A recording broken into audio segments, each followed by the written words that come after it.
नमस्कार। राष्ट्र, राष्ट्रियता, सभ्यता र संस्कारको संगम बागमती टेलिभिजनको समाचारमा स्वागत छ। म रेखा श्रेष्ठ। प्रारम्भमा मुख्य समाचार। एमसीसी व्याख्यात्मक घोषणा नेता सुत्ने न्यानो थाङ्नो बाहेक केही नभएको खनालको भनाई। जबरजस्ती एमसीसी पारित गरेकोमा आपत्ति।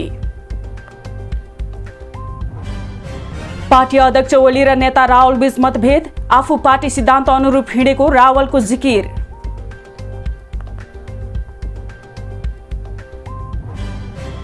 प्रविधिको विकाससँगै नेपालगञ्जको चिनारीको रूपमा रहेको टाँगा व्यवसाय सङ्कटमा। जीविकोपार्जनमै समस्या पर्न थालेपछि व्यवसाय अन्य पेशामा आकर्षित। पुँजी बजारमा देखिएका समस्या समाधानको लागि नेप्से र धितोपत्र बोर्डका प्रमुखसँग अर्थमन्त्रीको छलफल। कारोबार मोबाइल एपबाट हुने गरी मिलाउन निर्देशन। र सोभियत संघ टुक्रिएर बनेका देशमा सैन्य केन्द्र स्थापना नगर्न रुसको चेतावनी। अस्ट्रेलिया, बेलायत र अमेरिका बीचको त्रिपक्षीय साझेदारीको विरोध।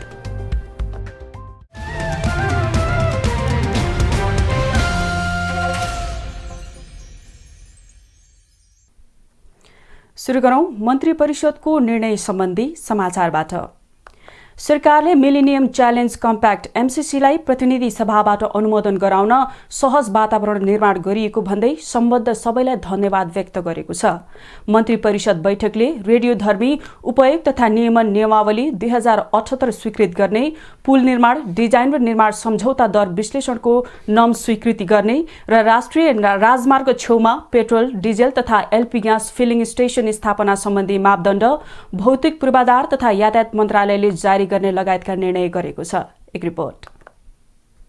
फागुन 16 गते बसेको मन्त्री परिषद बैठकको निर्णय सुनाउँदै सञ्चार तथा सूचना प्रविधि मन्त्री एवं नेपाल सरकारका प्रवक्ता ज्ञानेन्द्र बहादुर कार्कीले फागुन 15 गते प्रतिनिधि सभाबाट एमसीसी अनुमोदनका लागि सहज वातावरण निर्माण गर्ने गठबन्धनमा आबद्ध राजनीतिक दलहरू, प्रमुख प्रतिपक्षीय दल, अन्य राजनीतिक दलहरू, सभामुख तथा सांसदहरूलाई सरकारले धन्यवाद दिएको जानकारी दिनुभयो। त्यसैगरी सहयोग र सद्भाव राख्ने नेपालीहरू, नागरिक समाज, सञ्चार जगत, बुद्धिजीवी, उद्योगी, व्यवसायीलाई पनि सरकारको तर्फबाट धन्यवाद ज्ञापन गरिएको छ। प्रवक्ता कार्कीले सबै मुलुकहरूसँग मैत्रीपूर्ण सम्बन्ध कायम गर्न नेपालको परराष्ट्र नीतिको मर्म अनुरूप छिमेकी राष्ट्रहरू लगायत अन्य कुनै पनि राष्ट्रका विरुद्ध नेपाली भूमि प्रयोग हुन नदिन नेपाल सरकारले प्रतिबद्धता व्यक्त गरेको बताउनुभयो। त्यसैगरी देशको आर्थिक विकासमा सहयोग पुर्याउने मित्र राष्ट्रहरू, दात्री निकाय, क्षेत्रीय एवं अन्तर्राष्ट्रिय सङ्घ संस्थाहरूप्रति सरकारले आभार व्यक्त गरेको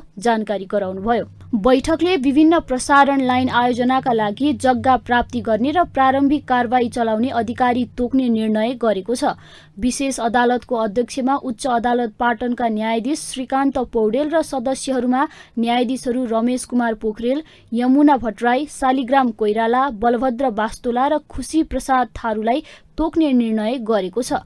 त्यसैगरी राजस्व न्यायाधिकरण काठमाडौँको कानून सदस्य एवं अध्यक्षमा उच्च अदालत पाटनका न्यायाधीश टेक प्रसाद ढुङ्गानालाई तोक्ने निर्णय गरिएको प्रवक्ता कार्कीले जानकारी दिनुभयो। खानेपानी महसुल निर्धारण आयोगको अध्यक्ष एवं सदस्य सिफारिस समितिको सदस्यमा भूपेन्द्र प्रसाद अर्याललाई नियुक्त गरिएको छ। सरकारले भूतपूर्व ब्रिटिस गोर्खा सैनिकहरूका सम्बोधन हुन बाँकी रहेका मागहरूका बारेमा संयुक्त अधिराज्य सरकारसँग वार्ता गर्न संयुक्त अधिराज्यका लागि नेपाली राजदूतको नेतृत्वमा नेपाली प्रतिनिधि मण्डल गठन गर्ने निर्णय गरेको छ। त्यस्तै नेपाल सरकार र इजरायल सरकारबीच संस्कृति, शिक्षा, विज्ञान र खेलकुदको क्षेत्रमा सहयोग सम्बन्धी सम्झौतामा हस्ताक्षर गर्न परराष्ट्र मन्त्रालयलाई अख्तियारी प्रदान गरिने भएको छ। परराष्ट्र मामिला अध्ययन प्रतिष्ठान विकास समितिको सदस्यमा दुर्गा प्रसाद भट्टराई, प्राडा कुसुम साक्य, प्रज्ञा घिमिरे, बालनन्द शर्मा, शेखर गोल्छा र प्रेम प्रसाद लिम्बुलाई मनोनयन गर्ने निर्णय गरिएको सरकारका प्रवक्ता ज्ञानबहादुर कार्कीले जानकारी दिनुभयो। मन्त्री परिषद बैठकले नेपाल र दक्षिण अफ्रिकाको परराष्ट्र मन्त्रालय बीच द्विपक्षीय परामर्श संयन्त्रको फागुन 26 र 27 गते हुने प्रथम बैठक तथा नेपाल र ओमनको परराष्ट्र मन्त्रालय बीच द्विपक्षीय परामर्श संयन्त्रको चैत्र 1 गते हुने प्रथम बैठकमा भाग लिन परराष्ट्र मन्त्रालयका सचिवको नेतृत्वमा प्रतिनिधि मण्डल गठन गर्ने निर्णय भएको उहाँले बताउनुभयो। उहाँले अर्घाखाँचीको भूमिका स्थान नगरपालिकालाई 15 शैय्याको आधारभूत अस्पताल निर्माणका लागि भूमिका स्थान नगरपालिका वडा नम्बर 7 चिदी चौरमा रहेको 9 रोपनी राष्ट्रिय वन क्षेत्र प्रयोग गर्न स्वीकृति प्रदान गर्ने निर्णय भएको जानकारी दिनुभयो। त्यस्तै राजनीतिक पूर्वाग्रह, दवन्त तथा आन्दोलनका कारण हटाइएका शिक्षकहरू तथा कर्मचारीका विषयमा जाँचबुझ गर्न गठित समितिको निष्कर्ष र राय सुझाव कार्यान्वयन गर्न शिक्षा, विज्ञान तथा प्रविधि मन्त्रालयलाई स्वीकृति दिएको छ। प्रतिनिधि सभाको बैठकमा प्रमुख प्रतिपक्षी दल नेकपा एमाले अवरोध कायमै राखेको छ। बुधबारको प्रतिनिधि सभा बैठकमा पनि प्रमुख प्रतिपक्षी दल नेकपा एमाले नाराबाजी सहित अवरोध कायमै राखेको हो। पार्टीले कारवाही गरेका 14 जना सांसदहरूलाई सभामुखले कारवाहीको सूचना निकाल्नुपर्ने माग राख्दै एमाले निरन्तर संसद अवरोध गर्दै आएको छ। एमालेको अवरोधका बीच बैठकमा प्रधानमन्त्री शेरबहादुर देउवाको तर्फबाट कानून, न्याय तथा संसदीय मामिला मन्त्री दिलेन्द्र प्रसाद बडुले राष्ट्रिय सूचना आयोगको वार्षिक प्रतिवेदन आर्थिक वर्ष 2077-78 पेश गर्नुभयो। प्रतिनिधि सभाको आगामी बैठक फागुन 22 गते आइतबार दिउँसो 1 बजेको लागि बोलाइएको छ।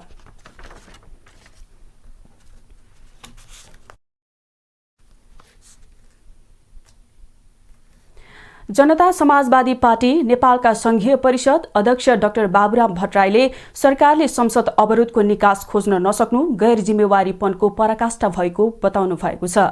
प्रतिनिधि सभाको बैठकपछि अध्यक्ष भट्टराईले जनताको समस्या संसदमा नराखी ज्याला मात्र लिनु लज्जास्पद भएको बताउनु भएको हो। उहाँले सरकारले संसदको अवरोध नहटाउनु जनताप्रतिको अपमान भएको आरोप समेत लगाउनु भयो। अनि यो दुःखद भयो क्या, यसरी संसद चाहिँ जनताको सर्वोच्च प्रतिनिधि सभा 6 महिनादेखि यसरी बन्द बस्नु उपयुक्त होइन। मैले अस्ति संसदमा पनि बोल्दा नि नेकपा एकीकृत समाजवादीका अध्यक्ष माधव कुमार नेपालले प्रमुख प्रतिपक्षी दल एमाले प्रति इनिङ गर्दै कुबुद्धि हटेपछि मात्रै संसदको अवरोध अन्त्य हुने बताउनुभयो।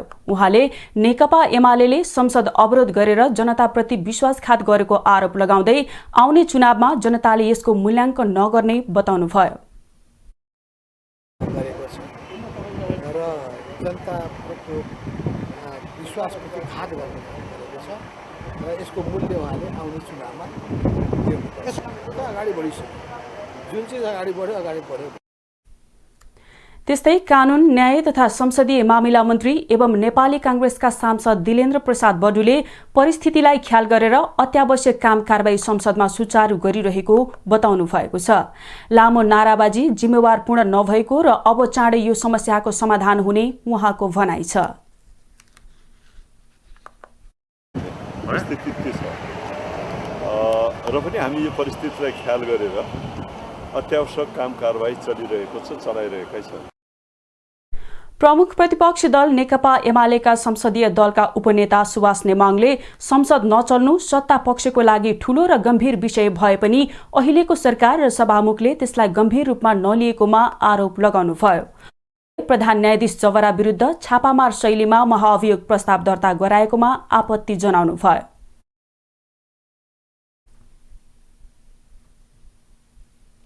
समाचारमा एकैछिन विश्राम।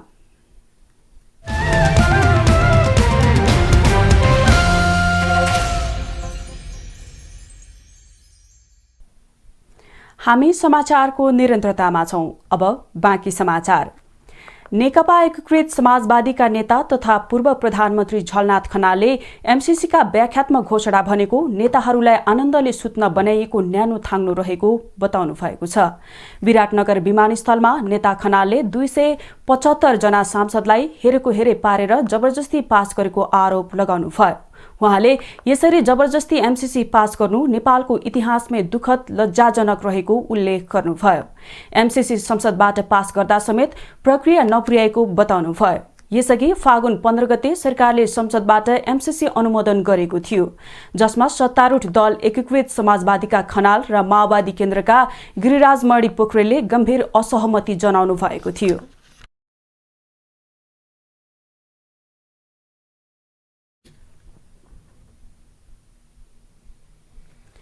नेकपा एमालेमा पार्टी अध्यक्ष केपी ओली र नेता भीम रावलबीच जुहारी चलेको छ। नेता रावलले आफू पार्टी सिद्धान्त अनुरूप नै उभिएको भन्दै ओलीलाई जवाफ फर्काउनु भएको हो।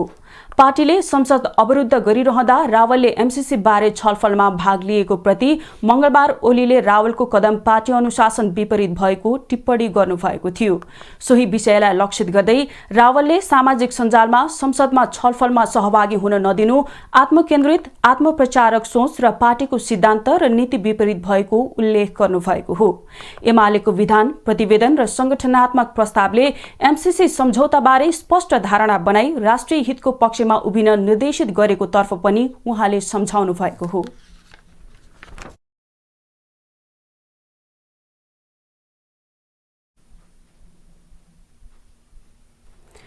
एमसीसी अनुमोदन भएपछि असन्तुष्ट बनेका माओवादी नेता नारायण काजी श्रेष्ठलाई नेपाल कम्युनिस्ट पार्टीका महासचिव नेत्रविक्रम चन्द विप्लवले भेट गर्नुभएको छ। हरिसिद्धि स्थित श्रेष्ठ निवासमा पुगेका विप्लवले राष्ट्रियताको आन्दोलनमा सँगै हिँड्न आग्रह गर्नुभएको छ। विप्लवले माओवादी केन्द्रका अध्यक्ष पुष्पकमल दाहाल प्रचण्डबाट राष्ट्रिय स्वाधीनताको नेतृत्व नहुने भन्दै त्यसको लागि मिलेर जान प्रस्ताव गरेको बताइएको छ। जवाफमा श्रेष्ठले पार्टीको बैठकमा राष्ट्रियताको विषय उठाउने बताउनु भएको छ। श्रेष्ठलाई भेट्न मंगलबार प्रचण्ड उहाँकै निवास पुग्नु भएको थियो। उक्त भेटमा कुनै पनि नयाँ कदम नचाल्न श्रेष्ठलाई प्रचण्डले आग्रह समेत गर्नुभएको थियो।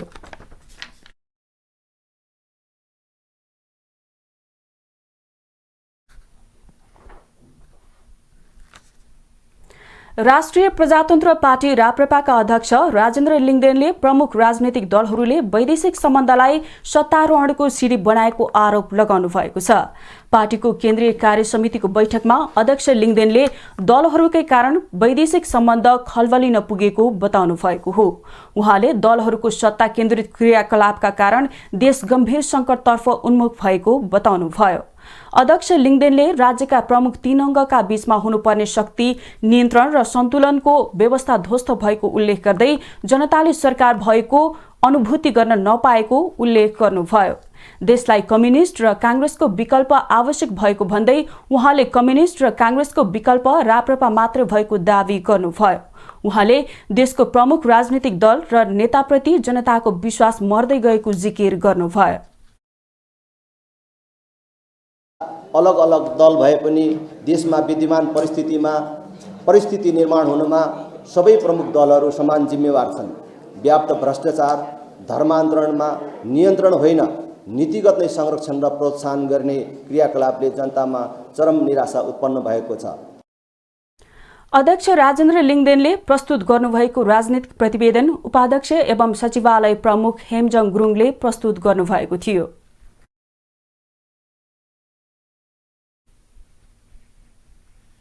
समाचारमा एकैछिन विश्राम।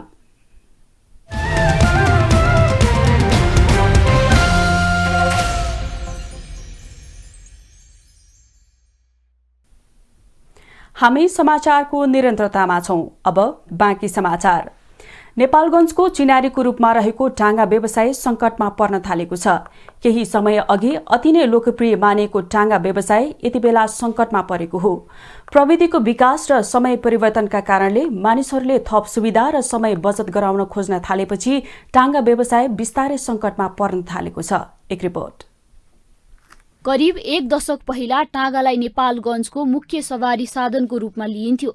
मानिसहरू एक ठाउँबाट अर्को ठाउँमा जान र सामान ओसार पसार गर्नका लागि घोडाबाट चलाउने टाँगाको प्रयोग गरिन्थ्यो।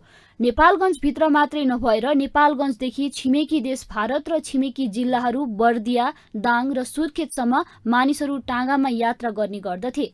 खास गरी कस्कर समुदायका मानिसहरूले टाँगालाई मुख्य पेसाको रूपमा लिई जीवनयापन गर्दै आइरहेका थिए।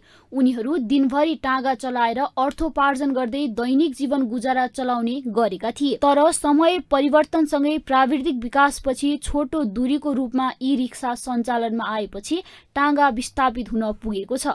रिक्सा नचल्दा टाँगाबाट दैनिक 3000 रुपैयाँसम्म कमाइ हुने गरे पनि अहिले अपेक्षित कमाइ हुन नसकेको टाँगा चालक साजन कस्कर बताउँछन्। रिक्साहरू बढी छ त मान्छेले भन्छ किन टाँगामा बस्ने, रिक्सामा बसेर गइहाल्छौँ। त्यही भएर अब रिक्साले चलेन। त्यही भएर हामीले अब यो बुग्गीमा भाडा ढोउने गरेछन्, सरिया सिरिमिट हाल्ने गरेछन् के, त्यो हालेर चाहिँ यहाँ हामी लोकले बजारमा पैसा कमाइन्छ। पहिला टागा चलाएर गुजारा गर्दै आइरहेका मानिसहरूले अहिले भने बुगी सञ्चालन गरी सामान ढुवानी गर्ने गरेको कसकरको भनाइ छ। उहाँले हाल दिनभर सिमेन्ट ढुवानी गरेर दैनिक 1000 रुपैयाँदेखि 1200 रुपैयाँसम्म कमाउने बताउनुभयो। टागा चालक साबिर अलीले टागा विस्थापित भइसकेको बताउनुहुन्छ। उहाँले काम कम आउने हुँदा टागाबाट जीविकोपार्जन गर्न समस्या पर्न थालेको गुनासो गर्नुभयो। अहिले त अब टाँगा पनि त्यति हुन्न, मान्छेहरूले मात्र बोकिरहेछन्, एउटा दुईटा मात्रै बोकिदिन्छन्, अरू यो मात्र सिमेन्टै बोक्नु, त्यहीमा 20 रुपियाँ कटाउँछ। नेपालगञ्ज उपमहानगरपालिकाले भने टागा सञ्चालनलाई व्यवस्थित बनाउनका लागि काम गरिरहेको बताएको छ। उपमहानगरपालिकाका प्रवक्ता प्रमोद रिजालले टागा चलाएर जीविकोपार्जन गर्नेहरूका लागि उपमहानगरपालिकाले आगामी दिनमा योजना बनाउने उहाँले बताउनुभयो। त्यसलाई बचाउनका लागि मात्रै भए पनि पर्यटकीय हिसाबले यो नगरभित्र टाँगा पनि चल्छ भनेर पर्यटकहरू घुमाउने किसिमले भए पनि नगरपालिकाले त्यसलाई चाहिँ संरक्षण गर्नुपर्छ भन्ने हामीले कन्सेप्ट चाहिँ लिएर आएका छौँ। पूर्ण टागा सञ्चालन गर्न सकिए जीविकोपार्जन गर्नका लागि सहज हुने र पुर्ख्यौली पेसा समेत बच्नेमा टागा सञ्चालकहरू आशावादी छन्। यसतर्फ सम्बन्धित निकायले बेलैमा ध्यान दिन जरुरी छ। देशभर थप 127 जनामा कोरोना भाइरस संक्रमण पुष्टि भएको छ।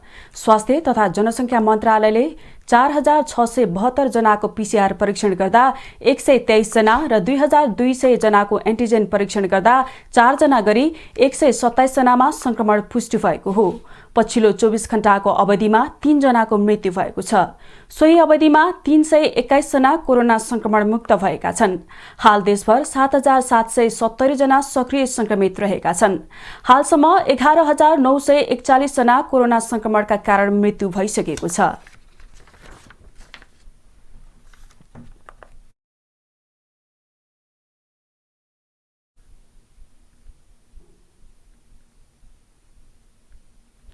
अब आर्थिक समाचार।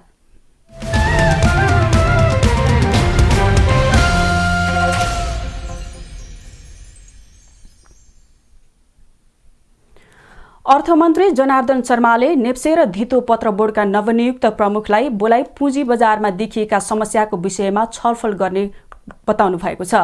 अर्थमन्त्री शर्माले धितोपत्र बोर्डका अध्यक्ष र नेप्सेका सीईओलाई मोबाइल एपबाटै शेयर कारोबार हुने गरी व्यवस्था मिलाउन पनि निर्देशन दिनुभएको छ।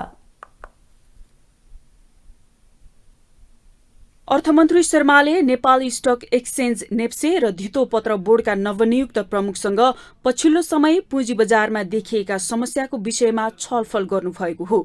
पुँजी बजार सम्बन्धी छलफलमा अर्थमन्त्री शर्माले पुँजी बजारमा देखिएका समस्या समाधान गर्नको लागि नेप्से र बोर्डमा सक्षम नेतृत्व चयन गरिएको बताउनुभयो। उहाँले पछिल्लो समय शेयर बजारमा देखिएका समस्या समाधानको लागि पुँजी बजार नियमनकारी निकायका नेतृत्वको कामकारबाहीले देखिने दावी गर्नुभयो। परिणाम के गरियो भने एउटा सक्षम योग्य नेतृत्व चयन गरियो र नियमनकारी संस्थाको नयाँ नेतृत्वले तपाईले भनेका सबैको उत्तर भोलि काम कारबाहीबाट व्यवहारबाट दिनेछ।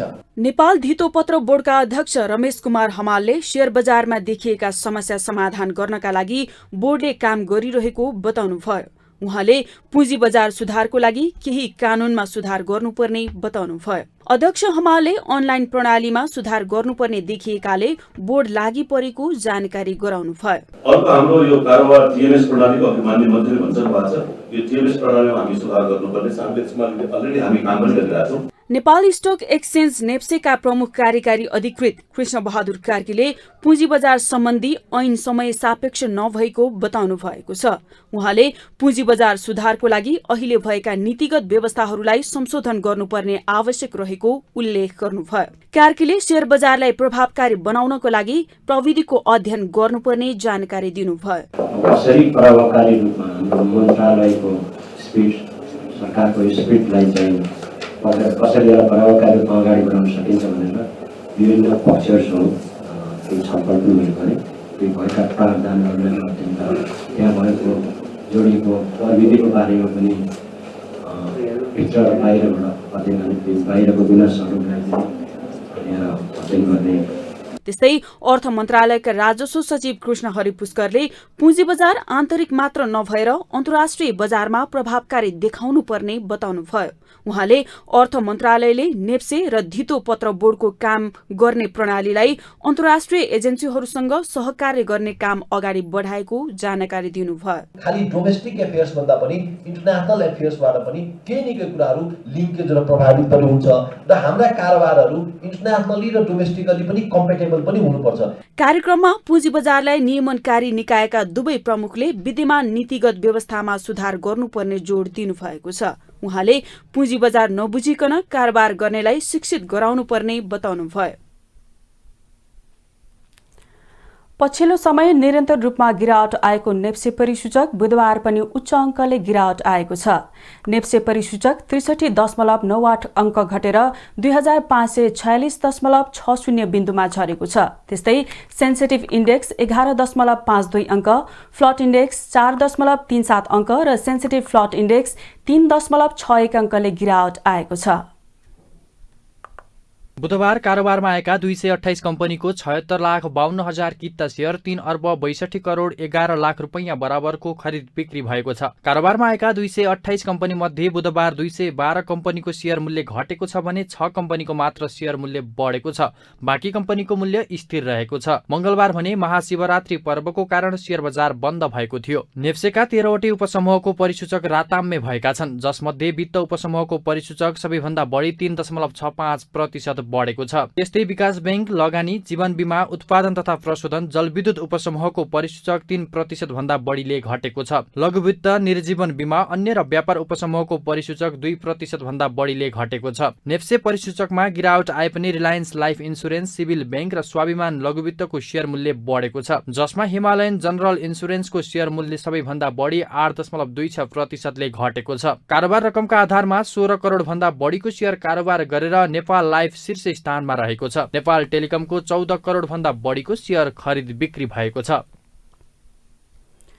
तेस्रो संस्करणको हिमालयन हाइड्रो एक्सपो 2022 हुने भएको छ। आगामी चैत 18 देखि 20 सम्म भ्रिकुटी मण्डपमा क्रिएटिङ मार्केट फर हाइड्रो पावरमा केन्द्रित रहने जानकारी स्वतन्त्र ऊर्जा उत्पादक संस्थाले जानकारी गराएको हो। इपान र expo and event management services प्रणालीले संयुक्त रूपमा सो एक्सपोको आयोजना गर्न लागि छ। एक्सपोमा नेपाल स्थित भारतीय दूतावास तथा बेलायती राजदूतावासको समन्वय हुने इपानले जानकारी दिएको छ। कार्यक्रममा इपानका उपाध्यक्ष आशिष गर्जले दुई देशबीचको सहकार्यले नेपालको जलविद्युतको बजार र व्यापारका साथै भारतीय लगानीमा सहकार्यको अवसर उजागर हुने विश्वास व्यक्त गर्नुभयो।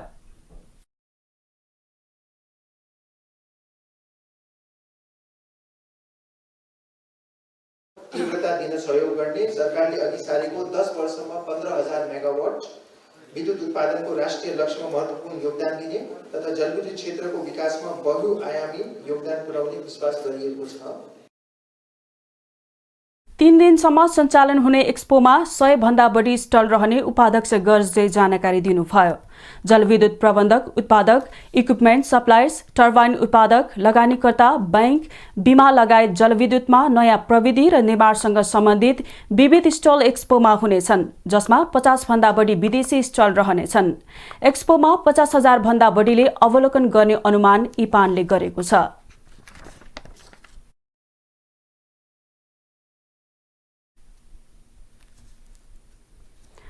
अब पालो बेलाको बोली। देशमा जलविद्युतको ठूलो सम्भावना हुँदाहुँदै पनि अपेक्षित रूपमा परिणाम हासिल गर्न सकेको छैन। जलविद्युतको क्षेत्रमा निजी क्षेत्रको ठूलो लगानी र योगदान रहेको छ, तर निजी क्षेत्रले आफै पनि अपेक्षा गरे अनुसारको परिणाम हासिल गर्न सकेको अवस्था छैन। जलविद्युत उत्पादन भन्दा खपत कम हुने भएकाले पनि निजी क्षेत्र ऊर्जा उत्पादनमा उदासीनता देखिएको छ। हामीले निजी क्षेत्रका लगानीकर्तासँग ऊर्जा उत्पादनमा निजी क्षेत्रको समस्या के हो भनेर सोधेका थियौं। हेरौं उहाँहरूको भनाई जस्ताको तस्तै।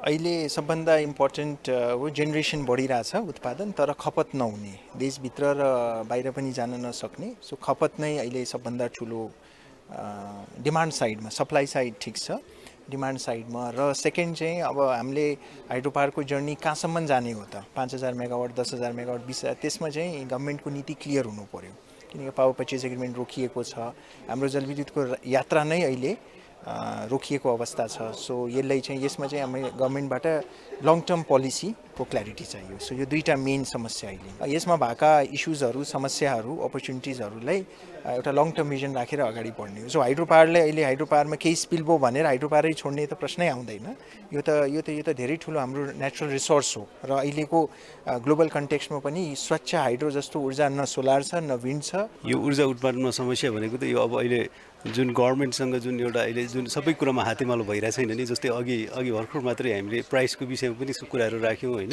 अब 5 रुपियाँको हामीले 13 रुपियाँ तिरिरहेछौँ अब हाइड्रो पावर बनाइसकेपछिको जुन सुविधाहरू यी कुराहरूमा पनि प्रब्लम बाँकी छ त्यसैले यो सिरिज अफ प्रब्लम धेरै छ होइन समस्याको पक्कै छ समस्या एकदमै धेरै छ अब यो सरकारी लाइसेन्स लिने प्रक्रियादेखि क्लियरेन्सको कुराहरूदेखि अब यो वन सम्बन्धी र स्थानीय लेभलमा चाहिँ जग्गा चाहिँ अक्वायर गर्ने बाटो सुविधादेखि अब हाइड्रो पावर एउटा साइडमा गएपछि सबै काम चाहिँ हाइड्रो पावरले गरिदिनुपर्छ भन्ने चाहिँ यो स्थानीयको अपेक्षा हुन्छ समस्या छ यसको लागि राज्यले पनि खासै त्यति बिना धेरै चाहिँ हामीलाई सहयोग गरेको आवाज भएको छैन सबैजना चाहिँ अब राज्यदेखि स्थानीयदेखि सबै चाहिँबाट चाहिँ लगभग हामी पीडित नै हो अब यसको लागि चाहिँ हामी आफैले सबै आयोजनाहरूले चाहिँ आफैले नै भिडेर सबै काम गरेर चाहिँ आजसम्म आयोजना सम्पन्न गर्दै आएका छौँ यसमा धेरै समस्याहरू जस्ताको तस्तै छ खासै समस्या समाधान भएको छैन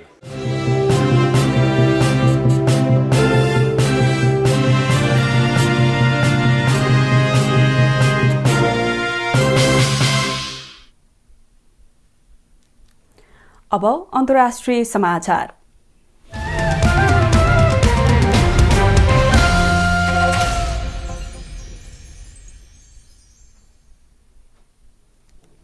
रुसले पश्चिमी देशहरूले सोभियत संघ टुक्रिएर बनेका देशमा सैन्य केन्द्रहरू स्थापना नगर्न चेतावनी दिएको छ रुसका विदेश मन्त्री सर्गेई लाभरोभले नेटोका सदस्य नभएका त्यस्ता मुलुकमा सैन्य केन्द्रहरू स्थापना नगर्न आग्रह गर्नुभएको हो यसअघि रुस र युक्रेन बीच यसै विषयमा विवाद हुँदा रुसले केही दिनदेखि युक्रेनमाथि आक्रमण गर्दै आएको छ जेनेभामा भइरहेको निशस्त्रीकरण सम्मेलनमा भिडियो मार्फत लाभरोभले पश्चिमा सहयोगीहरूले रुसलाई दीर्घकालीन कानूनी रूपमा बाध्यकारी सुरक्षा प्रदान गर्न कुनै इच्छा नदेखाएको बताउनुभयो उहाँले यी र यस्ता उद्देश्य हासिल गर्नु रुसको लागि मौलिक महत्त्व भएको जनाउनुभयो आफ्नो सम्बोधनमा रुसी विदेश मन्त्रीले अस्ट्रेलिया बेलायत र अमेरिका बीचको त्रिपक्षीय साझेदारीको पनि विरोध गरेको छ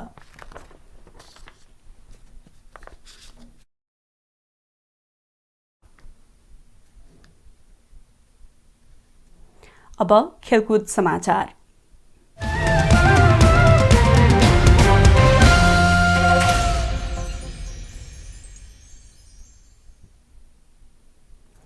शहीद स्मारक बी डिभिजन लिगमा श्री भगवती क्लब र सरस्वतीय युथ क्लबले विजयी सुरुवात गरेका छन् ललितपुर स्थित अखिल नेपाल फुटबल संघ एन्फा मैदानमा श्री भगवतीले झम्सीखेल युथ क्लबलाई र सरस्वती युथ क्लबले बासवारी क्लबलाई समान 3-1 गोल अन्तरले पराजित गर्दै बी डिभिजन लिगमा सुखद सुरुवात गरेको छ खेलको 24औं मिनेटमा अनिल गुरुङले गोल गर्दै श्री भगवतीलाई सुरुवाती अग्रता दिलाउनु भएको थियो तर 38औं मिनेटमा मनकुमार राईले गोल गर्दै झम्सीखेललाई पहिलो हाफमा 1-1 को बराबरीमा ल्याइ पुर्याउनु भयो दोस्रो हाफमा भगवतीले बराबरीको अवस्थालाई तोड्दै 51औं मिनेटमा रमेश राईको गोलबाट पुनः अग्रता लियो त्यसपछि भगवतीले 63औं मिनेटमा मिलन खड्काले गोल गर्दै खेल 3-1 को अवस्थामा ल्याइ पुर्याउनु भयो जितसँगै श्री भगवतीले लिग तालिकामा स्पष्ट 3 अङ्क जोड्दा झम्सीखेलले भने हारबाट लिगको सुरुवात गरेको छ दोस्रो खेलमा बासवारी विरुद्ध सरस्वती युथ क्लब 3-1 गोलले अन्तरले विजयी भयो जितसँगै सरस्वतीले बी डिभिजन लिगमा स्पष्ट 3 अङ्क जोडेको छ भने बाँसबारीले हारबाट लिगको सुरुवात गरेको छ तेस्रो खेलमा बोयज युनियनले वीरगञ्ज युनाइटेडलाई 1-0 ले स्तब्ध बनायो लिगमा बिहीबार पनि 3 खेल हुनेछन् दिनको पहिलो खेल चर्च बोयजले टुसाल युथ क्लब दोस्रो खेल श्री कुमारी क्लब र नयाँ बस्ती युथ क्लब तथा तेस्रो खेल रानीपोखरी कर्नर टिम एनआरटी र खुमलटार युथ क्लब बीच हुनेछ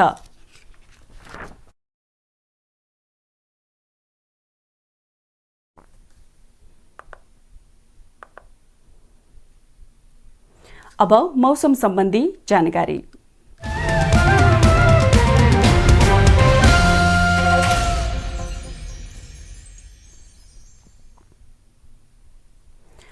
देशको पहाडी भूभागमा आंशिक बदली तथा अन्य भूभागमा मौसम सामान्यतया सफा रहनेछ।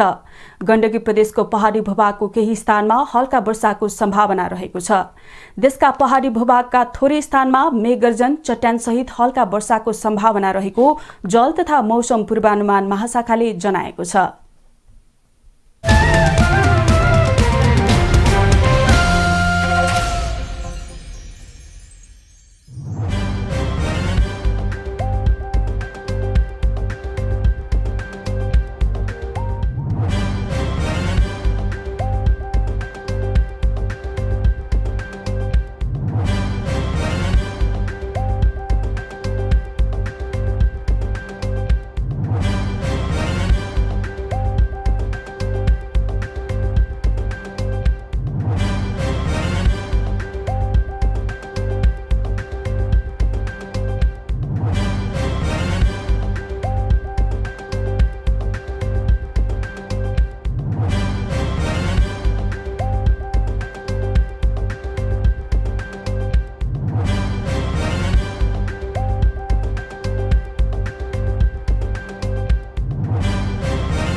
समाचारको अन्त्यमा पुनः मुख्य समाचार। एमसीसी व्याख्यात्मक घोषणा नेता सुत्ने न्यानो थाङ्नो बाहेक केही नभएको खनालको भनाई। जबरजस्ती एमसीसी पारित गरेकोमा आपत्ति। पार्टी अध्यक्ष ओली र नेता रावल बीच मतभेद। आफू पार्टी सिद्धान्त अनुरूप हिँडेको रावलको जिकिर।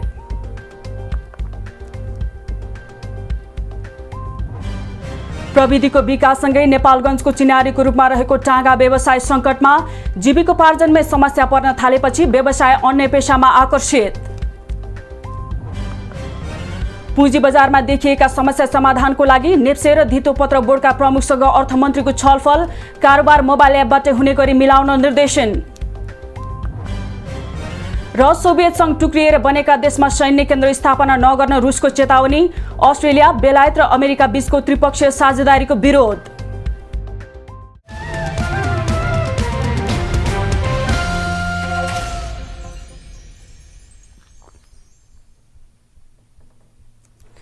राष्ट्र, राष्ट्रियता, सभ्यता र संस्कार संरक्षणमा समर्पित बागमती टेलिभिजनमा प्रसारण भइरहेको समाचार अहिलेलाई यति नै। हेर्दै रहनुहोला बागमती टेलिभिजन। नमस्कार।